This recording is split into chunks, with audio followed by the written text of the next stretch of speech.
White Wolf here at Ways of the Wild Institute in Vermont. I'm going to show you a really quick way to build a fire. Not exactly a fire, but the actual fire to lay. And this particular method I like to call the Cross-Fire. And it's exceptionally good to use in really damp, humid conditions, very wet conditions. Also, if you have food or whatever that you want to put on something solid to cook with, and you have very primitive tools, it works very well for that. So let me show you a little bit about the Cross-Fire so you understand what I'm talking about. First thing you need to do is dig yourself a hole, alright? Like I say in many of my other fire videos and workshops, anything to do with fire, I'm always telling people to dig a hole. Never light your fire on top of the ground, alright? The heat from the fire sterilizes the ground.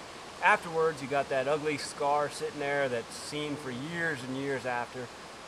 Yes, ash is very fertile if it's buried in the soil, right? That way it feeds the soil. If it's sitting on top, it's dead. Nothing can grow in that ash. So bury your fires, always.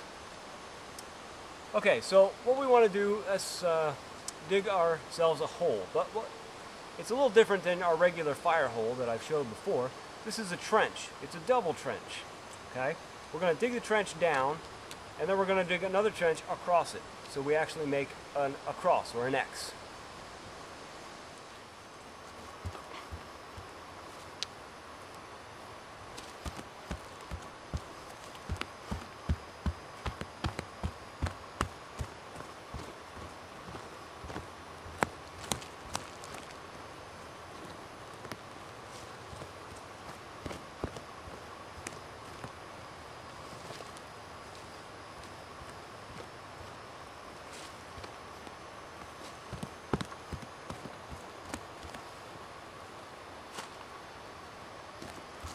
And you can see that it is laid out like a cross or an X.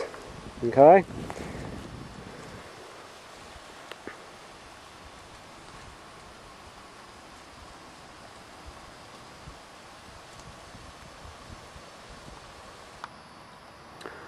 Now what I do is I lay my my fire lay right in the middle of that cross section.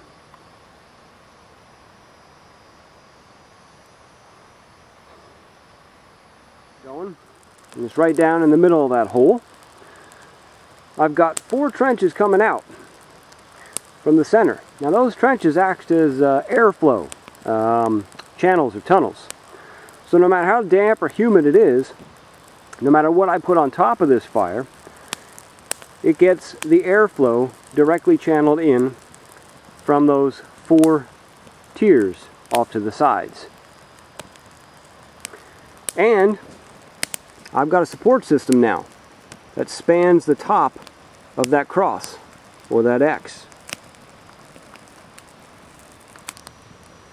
Now if this were a normal pit fire, on a day like this where the ground is really wet and it's gray and cloudy, really humid, there's a very heavy low pressure system on us, this fire would have a much greater chance of snuffing out if we tried to put something over top of it, right?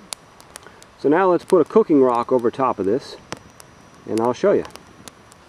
There I laid a flat cooking rock right over top of that X. If I get up above it, you can probably see it a little bit better. See? Spans that. Now that fire's underneath there, which means it'll heat that cooking rock up, and I can lay whatever I want on top of there. And cook my meal just like I would over a griddle. And the fire is still burning. See, it's not snuffing out. The reason is because I've got 1, 2, 3, 4 vent holes feeding that fire air, while it in turn is heating the rock. And as you can see, I can easily feed the fire with wood from the side. without ever having to remove the rock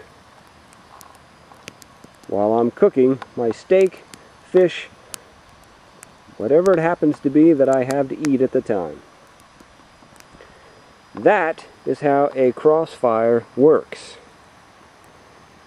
And that is why a crossfire is something good to know.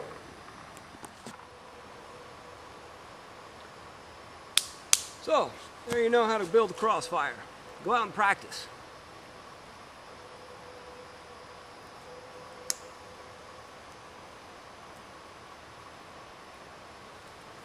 This is White Wolf up here at Ways of the Wild Institute in Vermont. If you want to learn anything else that we teach, check out our website, waysofthewildinstitute.com. Keep checking in on the YouTube channel for more videos. We've got quite a few to choose from right now.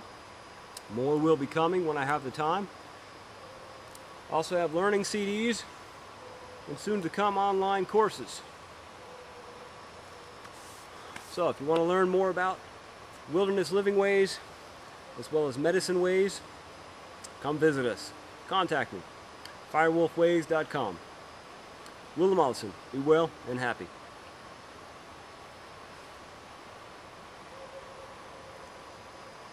Rock heats up quick. I bet you that'd cook a steak just nice. Cook eggs on there easy right now.